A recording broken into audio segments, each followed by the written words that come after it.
T'es-tu déjà senti piégé, englouti par ton téléphone, incapable de décrocher, sautant sur la moindre notification, tel un animal affamé? Oui, si tu te reconnais dans cela, écoute la suite. Il y a un an, jour pour jour, j'étais exactement comme toi. J'étais incapable de décrocher de mon téléphone. Ma productivité chutait. J'étais accro aux notifications. J'entendais le bip et boum, directement sur mon téléphone. Ma productivité chutait. Ma forme physique déclinait. Ma concentration en baisse totale. Je n'arrivais même pas à me concentrer, même pas pendant 5 minutes sur quelque chose. J'étais complètement désespéré et le seul réconfort que je trouvais, c'était sur mon téléphone, avec du contenu toujours de plus en plus abrutissant. Après quelques recherches, j'ai mis une méthode en place que j'ai un peu trafiquée, on va dire, et que je te transmets aujourd'hui car elle m'a aidé personnellement et que je suis certain qu'elle va t'aider toi aussi, car mon but n'est pas que tu tiennes 3 mois et que tu retombes par la suite dans tes mauvaises habitudes. Non, mon but est que tu tiennes toute ta vie pour enfin te construire un avenir plus sûr et moins addictif. Maintenant, commençons par comprendre notre relation avec la technologie actuelle. Pour la définir, en un seul mot, bombardés. Nous sommes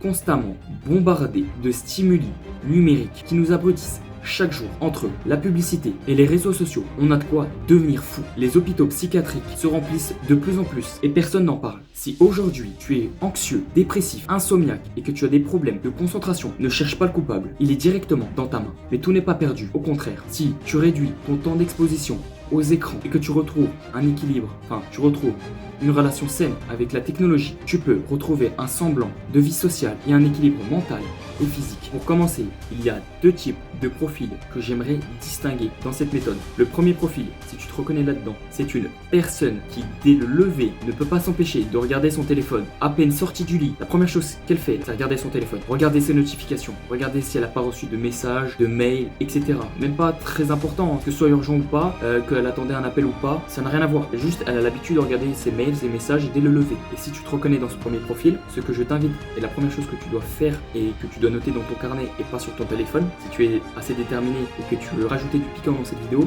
note tout sur un carnet. La première chose que tu dois effectuer dès que tu te lèves jusqu'à 10 heures, pas de téléphone. Travaille ta résistance déjà pendant 3 heures. Si par exemple tu te lèves à 7 heures, 6 heures, 4 heures de résistance, etc. Si tu es vraiment addict et que pendant la première journée, tu tiens à peu près 8h30, 9 heures, ce n'est pas grave. Moi, je t'impose un maximum de 10 heures. Pourquoi? Parce que, imaginons, il est 10 heures. Tu n'as pas envie de regarder ton téléphone. Tu as envie d'aller plus loin. C'est bien, on a envie de dire c'est du bonus, tu vois. Mais c'est une erreur. Pour moi, c'est une erreur. Pourquoi? Tu vas en faire trop dès la première journée et la deuxième, tu ne vas pas tenir. Donc, maintiens-toi à 10 heures. Deuxièmement, au moment où il est 10 heures, quand tu regardes ton téléphone, nettoie ton algorithme YouTube et nettoie ton téléphone. C'est-à-dire 80% des applications que tu n'utilises pas, supprime-les. Si tu as tous les réseaux sociaux, TikTok, Twitter, Instagram, etc. et que tu ne les utilises pas, supprime-les. Garde peut-être 20% des applications que tu utilises le plus. YouTube et peut-être Instagram où là tu as tous tes amis, peut-être Snapchat et vice versa. Voilà, tu m'as compris. Garde 20%, supprime 80%.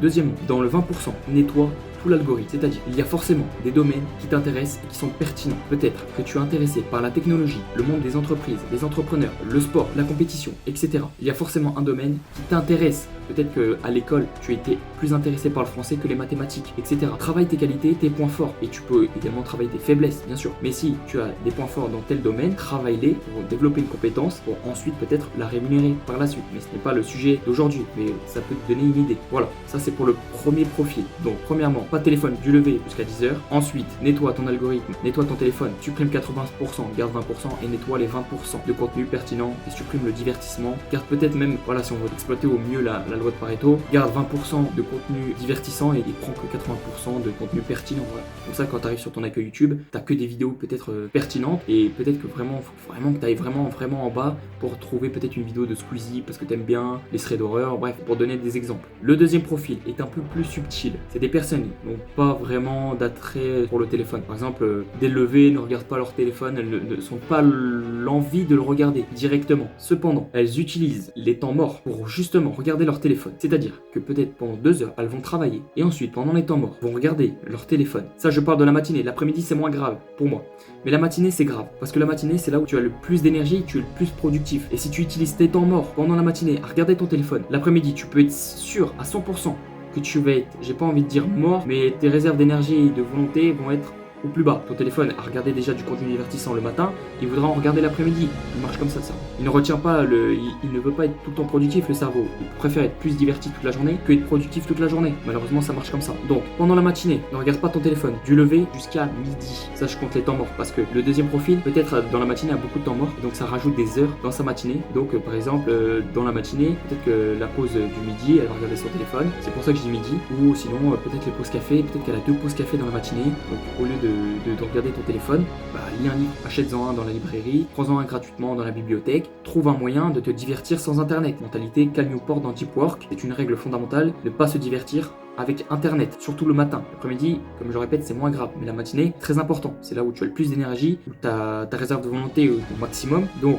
utilise tes temps morts peut-être pour développer un projet, travailler tes compétences, lire un livre, etc. Faire quelque chose de tes temps morts en étant productif. Pour le premier profil, je reviens au premier profil maintenant. Ce qui va être le plus dur pour toi, c'est quand tu vas te lever et les temps morts, justement. Quand tu vas te lever, tu as l'habitude, si tu as vraiment l'habitude de regarder ton téléphone dès le lever, ça va être dur. Ça va être vraiment une habitude qui va vraiment te déstabiliser au début. Mais après, je suis convaincu que par la suite, tu verras le monde sous un autre œil. Tu vas être 10 fois plus concentré, tu vas mieux écouter les personnes autour de toi, et voilà, tu vas te sentir beaucoup mieux. Mais au début, dès le lever, ça va être très dur. Et pendant les temps morts, parce que notre cerveau déteste s'ennuyer. Dans les temps morts, notre cerveau cherche continuellement à s'occuper. C'est pour ça qu'il déteste s'ennuyer. Et la première chose qu'il fait, la première chose qu'on a tous à la portée de main, c'est notre téléphone. Donc notre cerveau nous envoie une alerte, temps mort égale téléphone. Non, change ce schéma de pensée. Temps mort égale productivité, projet. Utilise des mots comme ça, voilà. Utilise les temps morts et définis-le par des projets, par de la productivité, par de nouveaux schémas de pensée. N'utilise pas les temps morts égale téléphone. Voilà, c'est vraiment les temps morts, le point clé à retenir des 2 profils, c'est les temps morts. N'utilise pas tes temps morts avec ton téléphone. Ne te divertis pas avec internet. Voilà. J'espère que tu as tout noté. Le premier profil, si tu te reconnais dans le premier profil et dans le deuxième, note tout sur un carnet, n'utilise pas ton téléphone. Voilà. On est focus dans cette vidéo, pas téléphone. Et j'espère que tu as apprécié ces 2 méthodes. Maximum 10 heures pour le premier profil, maximum 12 heures, 13 heures en comptant les temps morts pour le deuxième profil. Voilà. J'espère que tu as apprécié cette vidéo. Si tu souhaites commenter après un mois d'expérience après cette vidéo, bien sûr, je t'invite à le faire. N'hésite pas à m'envoyer un mail. On discutera, je suis sûr, longuement de tout cela. Voilà, n'oublie pas de liker, de t'abonner pour plus de conseils et astuces. Bye bye.